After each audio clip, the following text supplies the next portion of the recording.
Bom dia, com a paz do Senhor Jesus. Segunda carta de Paulo a Timóteo, capítulo de número 4, a partir do verso de número 3, declara-se assim: Porque virá tempo em que não sofrerão a sã doutrina, mas tendo comichão nos ouvidos, amontoarão para si doutores, conforme as suas próprias concupiscências, e desviarão os ouvidos da verdade, voltando às fábulas. Mas tu, sê sóbrio em tudo, sofre as aflições, faz a obra de um evangelista, cumpre o teu ministério. O apóstolo Paulo, escrevendo a Timóteo, teu filho na fé, ele traz essa direção, essa orientação. É uma revelação. Paulo está trazendo algo naquele tempo para esse tempo que é o nosso tempo. Ele diz assim, porque virá um tempo, está apontando algo no futuro, profeticamente, em que não sofrerão a sã doutrina, ou seja, eles não vão permitir que a sã doutrina sare eles, conduza eles à verdade que é Cristo, à santidade do Senhor. Mas terão comichão nos ouvidos e amontoarão para si doutores conforme as suas próprias concupiscências, ou seja, seguirão aqueles e aquilo que agrada o seu coração, não aquilo que agrada o coração do Senhor, não aquilo que agrada o coração de Deus. Para nós sabermos o que agrada a Deus ou não, devemos conferir na sua palavra. A palavra, ela tem a revelação necessária, as orientações do próprio Senhor Jesus, da igreja, dos apóstolos, para que a igreja caminhe sobre a face da terra, aguardando a volta do Senhor Jesus, caminhando sobre a face da terra, esperando a bem-aventurança da vida eterna, queridos. Então Paulo já estava dizendo, olha isso, desviarão os ouvidos e vão voltar às fábulas. Fábula é mentira, é engano, é uma historinha.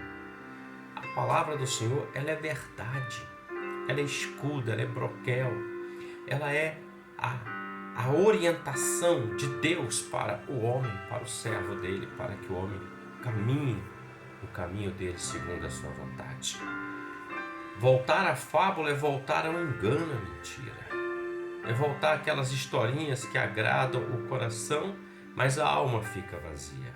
É voltar aquelas historinhas que agrada o desejo da carne, mas o espírito não tem manifestação. O templo se torna dominado pela vontade do homem da carne e não pela vontade do Espírito Santo. Mas Paulo ele dá um conselho para Timóteo. Ele diz assim, você, Timóteo, sofre as aflições. Ele está dizendo, o ministério não é fácil. Jesus também disse que no mundo nós teríamos aflições, mas ele disse, tenham bom ânimo, tenham coragem, disposição.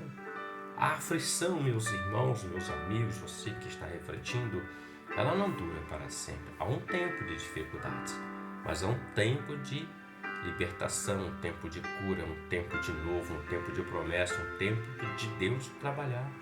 Há um tempo da vitória vir e agir. Então Paulo está dizendo, Timóteo, sofre as aflições, você vai ter aflições, com dificuldades, mas ele está dizendo, faz a obra conforme o chamado. Ele está dizendo, faz a obra de um evangelista, cumpre o teu ministério, aquilo que lhe foi dado. Muitas pessoas têm abandonado a obra de Deus e consequentemente isso faz com que ela abandone o Senhor. Ela deixa de lado porque ela está seguindo o coração dela, a vontade dela, a razão dela, o entendimento dela, e não aquilo que o Senhor quer que ela faça. Muitos deixam aquilo que é o ministério que Deus colocou na mão de cada um para fazer, e ele toma uma decisão porque a decisão é racional. Ele não pergunta ao Senhor, ao Espírito Santo, posso, devo, não, fico, permaneço. Não, ele simplesmente toma a decisão, como se essa decisão fosse a vontade de Deus, quando na verdade é a vontade do homem. Mas Paulo está dizendo, sofre as aflições, cumpre o teu ministério. Quando nós assim o fazemos, é como o próprio Senhor Jesus sofreu as aflições, sofreu as dificuldades, mas cumpriu o ministério que o Pai colocou na mão dele.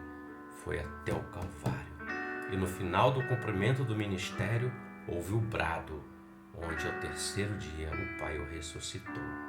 Quando você permanece fiel ao Senhor, cumpre aquilo que Deus colocou na tua mão para fazer, com aflições ou não, com dificuldade, mas você não abandona porque Deus não mandou, tenha certeza, o brado de Deus vem sobre a sua vida. O novo, o melhor, a graça e a eternidade estará sobre você. Reflita sobre isso. Cumpra o teu ministério. Não permite que as fábulas deste mundo tomem conta do seu coração. Não permite que os comichões, porque ouvir palavras agradáveis é um comichão, e isso vai direto para o coração, mas não vai alimentar o Espírito, vai alimentar a carne e o homem carnal. Permita que o Espírito Santo te conduza, te alimente, e certamente você encontrará o Senhor em todos os instantes dessa vida e na eternidade. Reflita sobre isso. Deus te abençoe e você tenha um ótimo dia com a paz do Senhor Jesus. Amém.